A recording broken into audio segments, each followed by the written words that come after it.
Today is Monday. I had a good weekend and a good start of the week.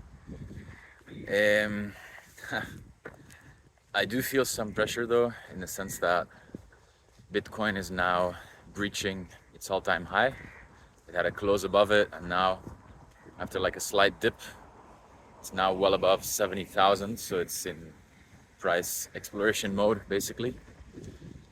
Price discovery, what they say, where there's no real resistance above generally. It just follows the flows of the money, and with the ETFs now in full force, full effect, with institutional money apparently, starting to really flow in, according to some sources.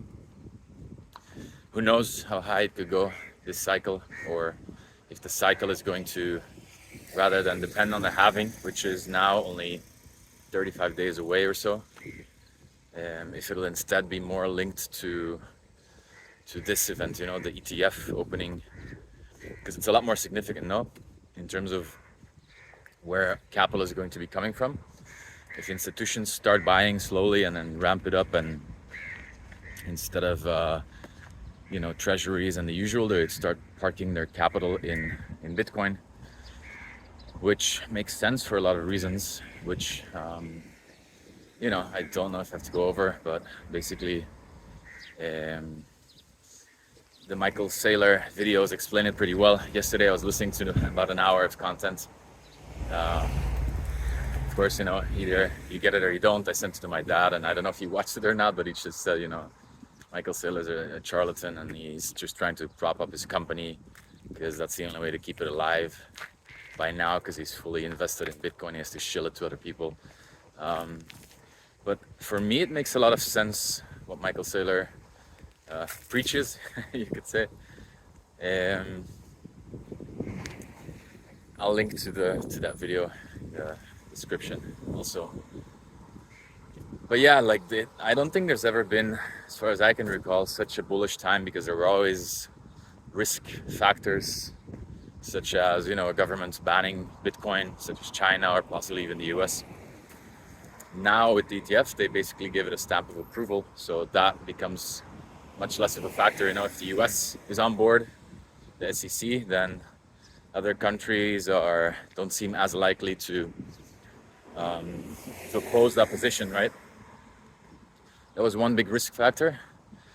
The other one was security, but I've always been somewhat concerned about quantum computers, for instance, getting to the point where they can crack the encryption that is used to keep the private keys private.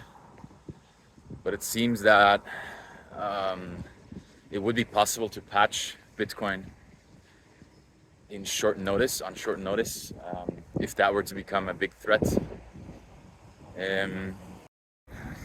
Another big risk factor was, perhaps it still is, but it's not as much of a concern as it used to be.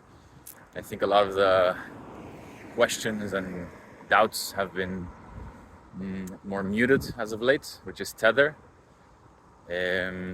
So I haven't seen as many rumors swirling around that they don't actually have the bank balances that they claim to have. I think that was mostly a rumor, or might have been true for short periods of time. I'm not sure, but it's mainly put to rest by now. Another risk factor that still exists, but to a lesser degree, is unregulated exchanges. I think most of the bad actors have been cleared out of the market by now. FTX, for instance, and also investors that were taking these very risky bets, such as Three Arrows Capital.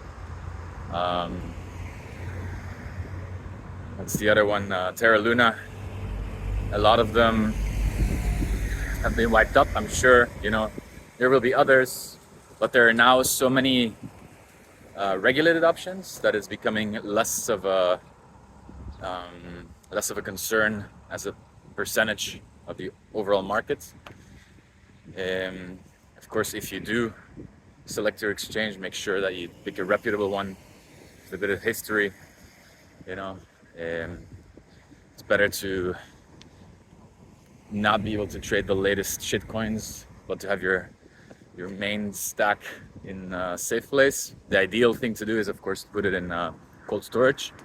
But if you are trading or you need, a certain amount of margin and you need a certain amount of Bitcoin or dollars in your exchange, make sure to go with one that is regulated and ideally has proof of reserves as well. Examples would be in the US, Coinbase. In the EU, you could go for Kraken. I'm also a fan of Nexo, since there you get some returns on the money that you put in there as well. So yeah, there's plenty of options really.